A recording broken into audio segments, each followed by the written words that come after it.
Welcome back, guys. Good Day Kansas continues from McPherson. We're spending time at the Plastics Extrusion Machinery building, so I am with owner and CEO Nathan Spearman. Thank you so much for your time today, Nathan. You're very welcome. We are excited to learn a little bit about PEM and what you all do and what you offer.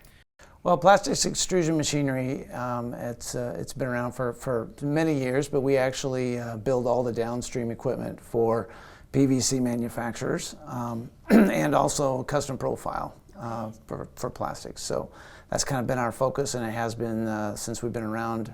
And the predecessor company's been around since the 80s, and then I bought it in 2017. So share with us a little bit about kind of the actual pieces that you make and some of the equipment required. Sure. Well, actually, it all starts with the extruder. We don't actually make the extruder or the dies, but we'll make everything that goes from the dies all the way to the end of the line. So, for example, we might make spray tanks or vacuum tanks or a beller or a puller or a saw or even a hydro tester. Or even some packaging equipment or anything in between. We'll build all of that. So that's on the PVC side, and then we also make some similar types of pieces of equipment for the vinyl siding market and other custom profile markets as well. You have a beautiful new building. Share with us a little bit about why McPherson County is now home. McPherson County is essentially the plastics mecca of the world.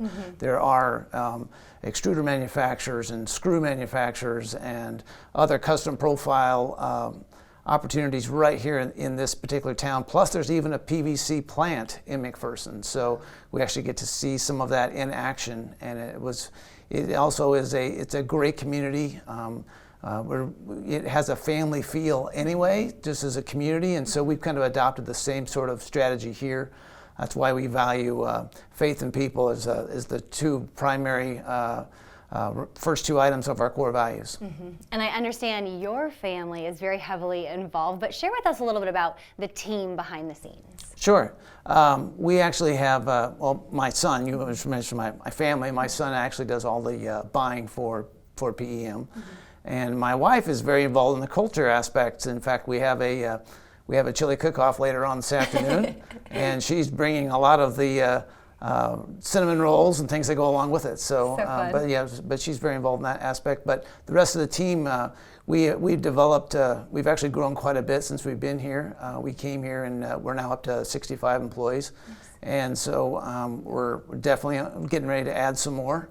We might even be adding some additional shifts, just whatever it takes. Sure. But the PVC market is really exploding right now, and there's a lot of people with some serious needs. So we are trying to do our best to meet those needs. Well, it's certainly exciting that you have this plastics mecca right here in McPherson County. If someone is interested in learning more about PEM, maybe joining the team, where can they find more information? Well, you can always go to our website at pemusa.com, and we're also on Facebook and LinkedIn. Awesome. Well, Nathan, thanks for your time. We certainly appreciate it. You're very welcome. Stick around, guys. We have more right after this.